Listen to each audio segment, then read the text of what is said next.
Depression.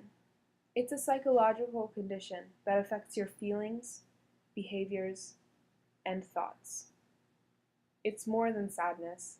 It's one of the most common mental disorders.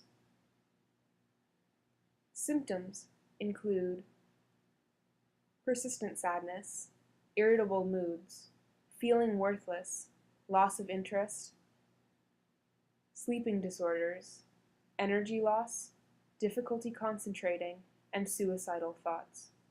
This condition usually affects adults from 30 to 40, but also teens like you.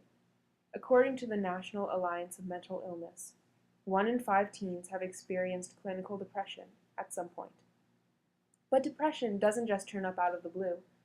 Aspects of your life can lead to depression, such as your social environment, your family environment, traumatic life events, and medical conditions such as genetics.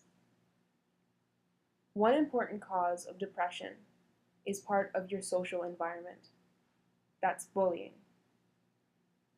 The 3 main categories of bullying are verbal,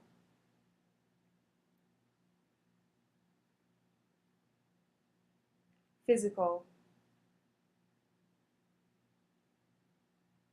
and cyber. 20% of teens reported being the victims of bullying in 2011. A lot of the time, depression is joked about as a plea for attention by self-centered teens. But depression is a serious issue that, when identified, should be addressed with counseling and oftentimes medical treatment. However, if you are feeling sad or stressed out, there are sometimes steps you can take to combat your stress before it develops into depression. This can involve taking personal time to do things you like to do, such as rock climbing, or maybe hang gliding, or traveling to faraway and exotic places. But who has time for that? Here are some ways you can combat your stress.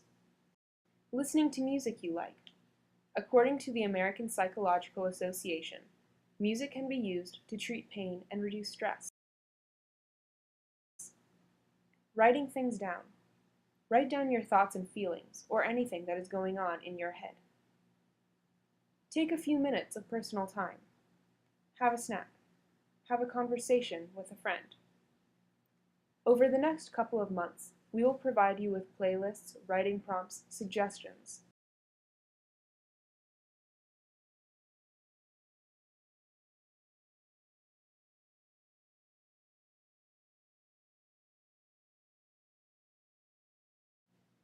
This is Bob.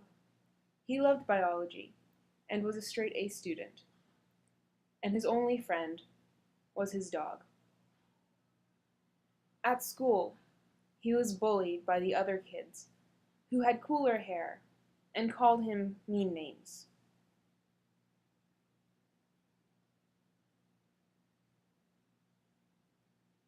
At home, he didn't tell his parents about how he felt because he thought it would be showing weakness. So he kept it all inside.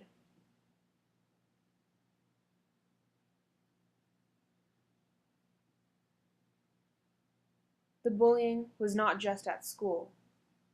Those same kids would call him names and leave rude comments on his Facebook page and Twitter feed.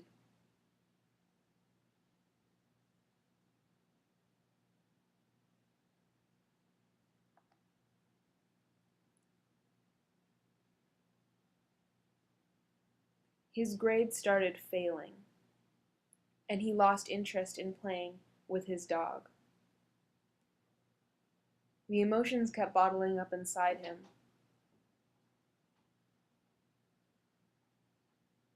If he continued down this route, it would have developed into clinical depression.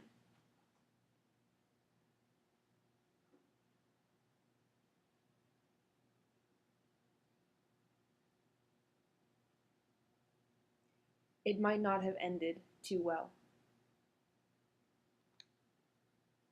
On the other hand, he could have talked to his parents or a counselor at school or another adult he trusted because they were there for him. There are other things he could have done as well, such as listen to music he liked,